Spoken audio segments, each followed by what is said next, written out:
Reko le serveta nohatra nisy tasy raty tonga dia niantso an'ilay ankizinay aho hoe ndao aloha hoentina any amin'ny dokotera toko fa ohatrany tsy sava dia zaho izy tsy maninona fa naiky tsy ety andeha dia niterenay fotsiny hoe ndao fa tsy maintsy mandeha dia izay dia nakany amin'ny polyclinique izay dia avy eo izay nirefere amin'ny polyclinique anankaty. Milaza ho tsy nahafantatra ny toerana nalehany io ben'ny tanàna io sy ny olona nanasa azy moa ireo fianakaviany. Ny sary ny sakafo tamin'ny finday fotsiny no eny ampelatanan'izy ireo raha ny fanazavany. Tsy fantatro hoe taiza izy nandeha na taiza, tsy fantatro, tsy haiko hoe taiza, tsy fantatro hoe iza na iza fa zay fotsiny. Olona nanasa anazy niaraka tamin'ny namany izy avy eo dia tao anatin'ny tomobila ilay namany tao aoriana avy eo hoe efa nanomboka nandoa izy fa justa sary tamin'ny telefonina ilay sakafo nohanitra ireo fotsiny fa zay dia tsy fantatra. Na dia izany raha niadina trano tena mafy izy. Ka politika be namono loatra eo raha akasiparana mihitsy olona tsy manina fa dia ataona dia Andriamanitra ny tompony ihany mahery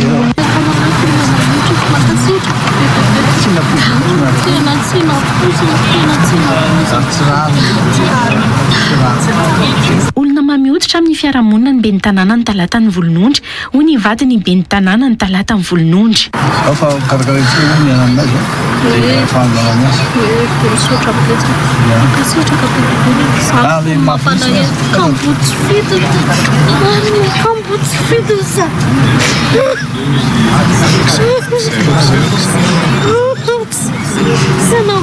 Tena mafy zao. Tena mamiditra amin'io.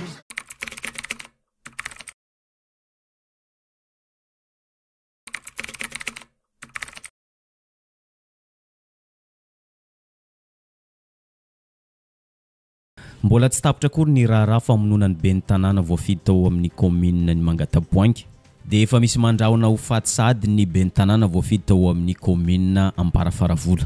Feno petadrindrina mirakitra sora-baventy miloko mena izay miaro fandrahonana ho faty ny ben'ny tanàna Ambarafaravola androany 9 febroary maraina hoy ny gazety Basivava io maraina io.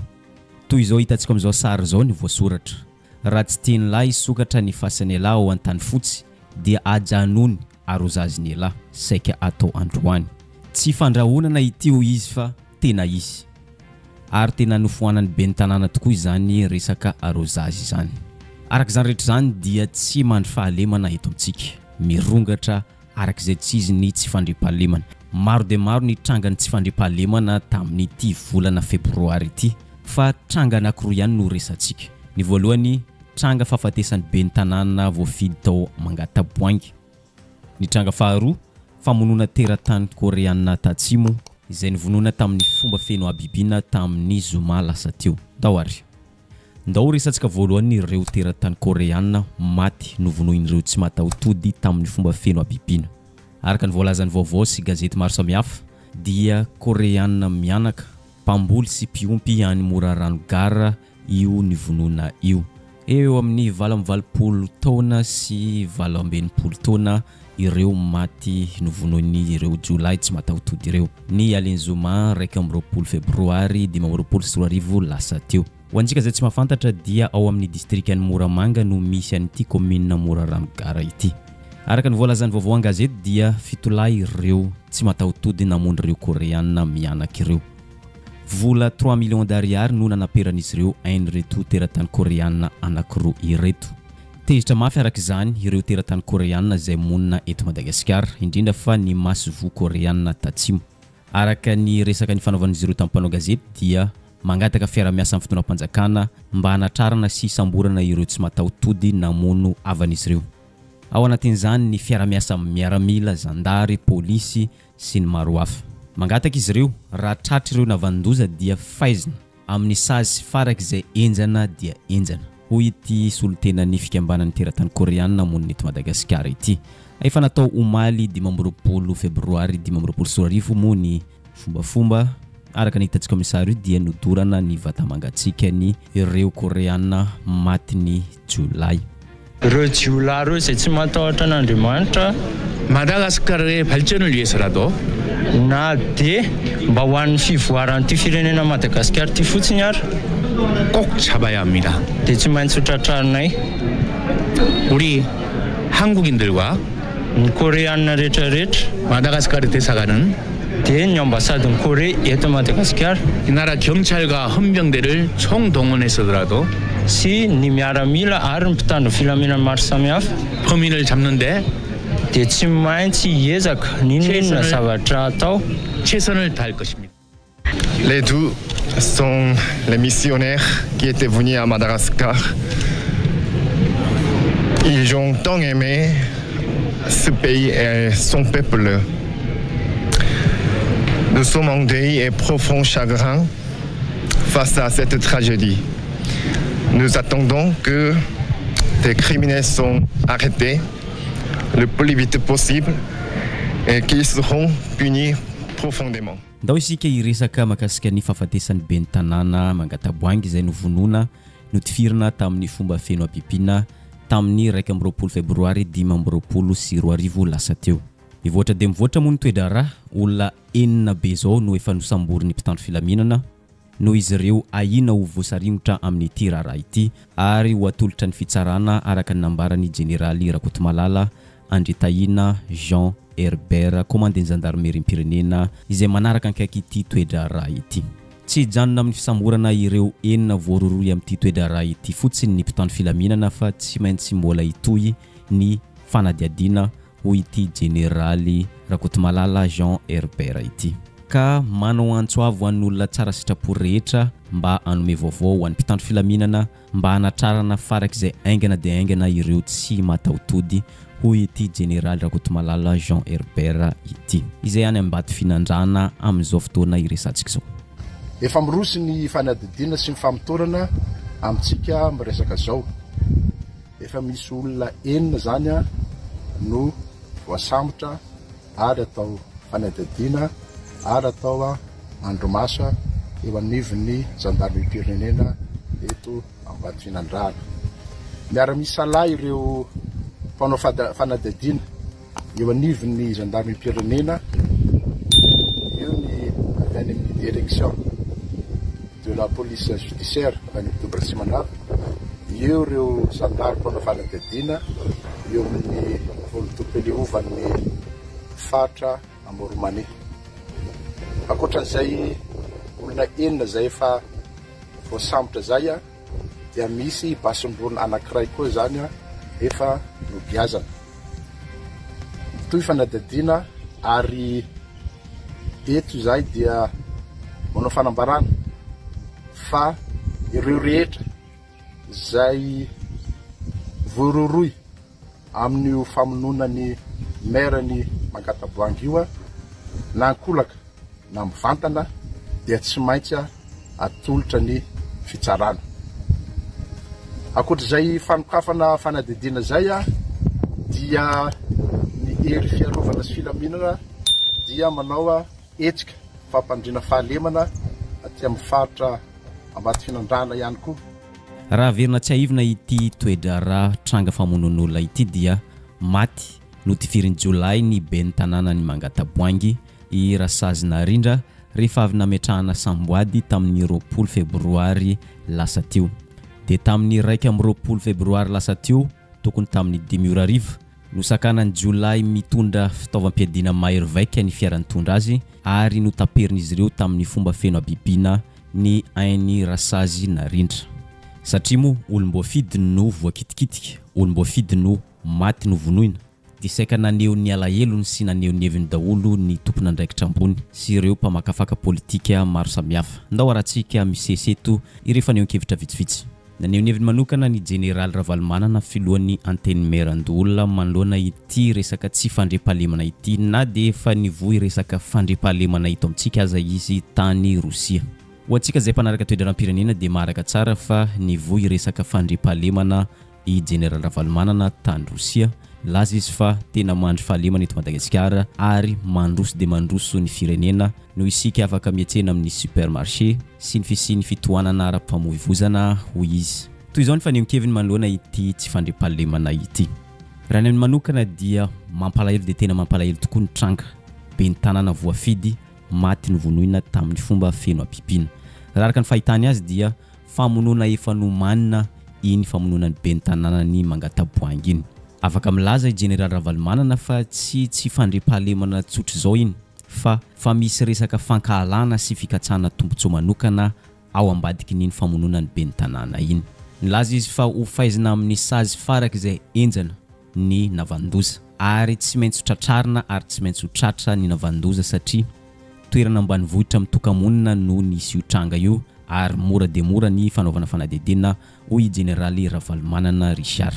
Bavaka mihitsy koa mba ho tratra ireo Navandoza ary ho faizina arak'izay tena faran'izay enjana zany ireo Navandoza na izy na izy na le fomba nanaovana n'le embuscade aza nge tsy olona ana fa olona mahaina nanao an'io hoe raha miala eto izy dia atsindray sakanina rehefa avy eo olona manaka aleo andeha ny fanadihadiana za mahatoky ny mpanao fanadihadiana indrindra moa zandary manidina tany mijery ihany za mino sy matoky fa ho tafavoaka zany io hoe iza nanao tao any ambanivohitra koa nge mora ny manao ankety ihany satria mitoka monina le toerana vaovao azonay zany dia zavatra efa nomanina mihitsy izy io natao le fisakanana dia raha ohatra ka tsy naomby iny dia efa nisy sakana indray tao aloha tao misy antony hafa mihitsy zany tao tsy resaka hoe fankalana an'le olona fotsiny fa misy antony ngeza be tao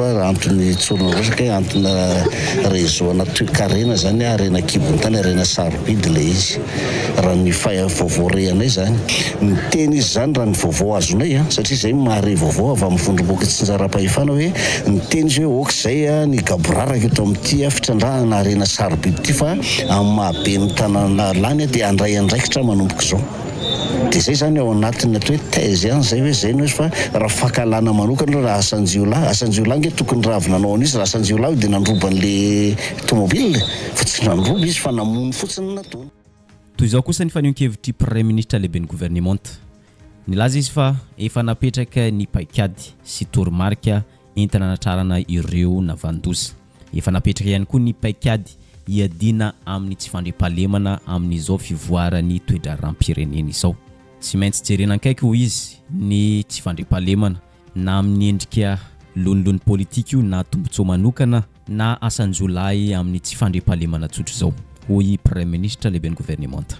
La mijery hatrany izay misertro anatin'izany fametrahany fandriam-pahalemana zany ny mijery ohatranoana ny fivoarana satria indraindray somary varimbarina ka nefa miverina tsy kelikely ny fanaovany ratsy nataon'ny olona izay mety manana hevitra maro ao anatin'izany mety resaka politika io mety resaka fitandrahana arena ankibon-tany io mety resaka ataoko fotsiny hoe tsy fandriam-pahalemana tsotra fotsiny mety miseho anatin'ny zavatra ohatran'izany.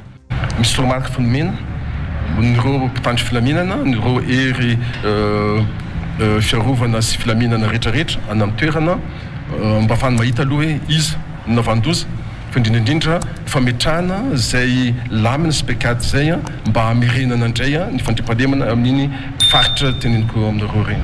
Fantatrareo fa nisy ihany koa tian-tandany lehibe hitatsika reny zavatra sy reny ary fantatrareo fa efa azo le olona mbola misy ezaka mbola atao fa mila mailo hatrany ny mpitandro filaminana ary mametraka hatrany ny paikady ifanaraka amin'izay fivoarana eo amin'izay ambana eo amin'ny lafin'ny fandriam-pahalemana zay.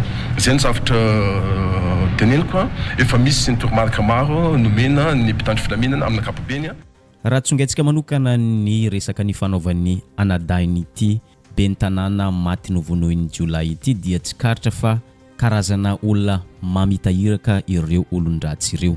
Porofony zany efa maty mbola notifirina ireo tamin'ny tarehany araka ny nambarany ity zay azo eritreretina fa karazana mission no nataon'izy ireo tamin'iny famonona tamin'ny fomba feno ampipina iny.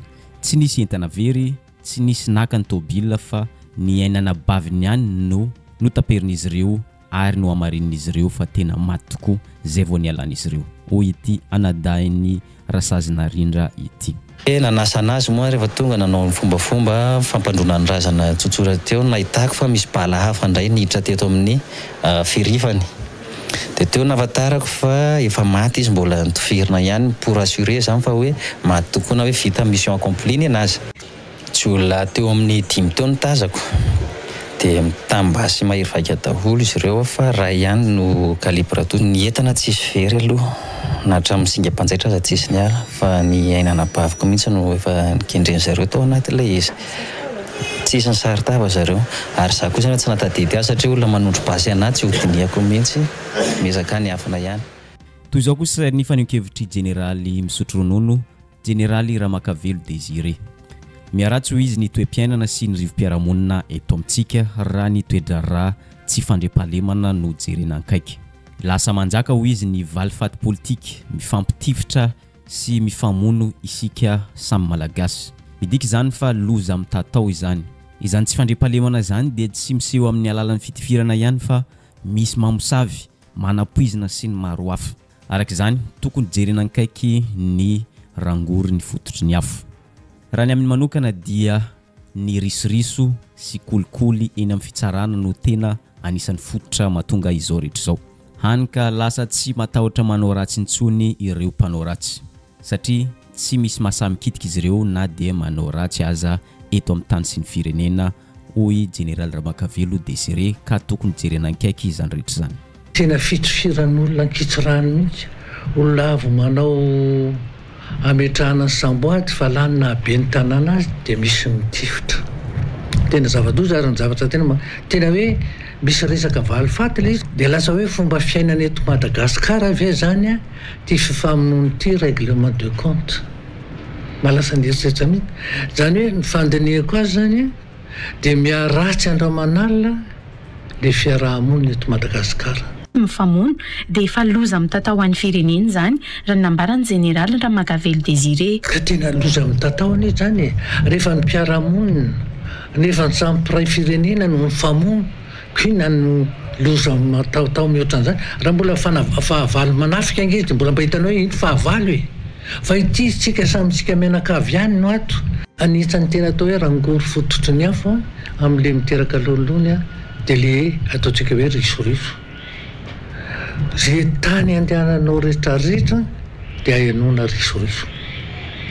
Dia inona zany le atao hoe aiza zany no mipetraka ny fahamarinana na ny atao hoe ara-dalàna eto Madagasikara. Any angely izy inona ny magaganao raha misy ny valifaty. Ianao zao ohatra totoka hoe mandeha makany amin'ny fitsarana ianao fantatro zao fa manana ny rariny ianao arakaraka ny tokony izy. Ianao indray ny diso satria misy risoriso ao ambadika. Aiza le olona nilonilony lasa sorena dia lasa tonga any amin'le eritreretra hoe valifaty hoe rehefa tsy vita tany amin'ny ara-dalàna raha ngany dia atao amin'ny tsy ara-dalàna dia lasa mifamono, lasa mifanendrika, lasa mifamosavy, lasa mifanapoizana. Eto am-pamaranana dia zao afaka milaza isika fa tsy mandry ny fahalemana eto amintsika. Midika izany fa sarotra dia sarotra ho an'ny vahoaka malagasy ny iainam-pilaminana, ny asa sy amokatra ho amin'ny fampandrosoana ny toe-karena eto amintsika. Midika izany fa tsy mandrosy Madagasikara fa mihembotra. Arak'izany rehetra izany tokony andray fepetra ny fitondram-panjakana na ny fitondram-panjakana mihitsy no andraisana fepetra malona izao toe-draram-pirenena mivoatra dia mivoatra izao.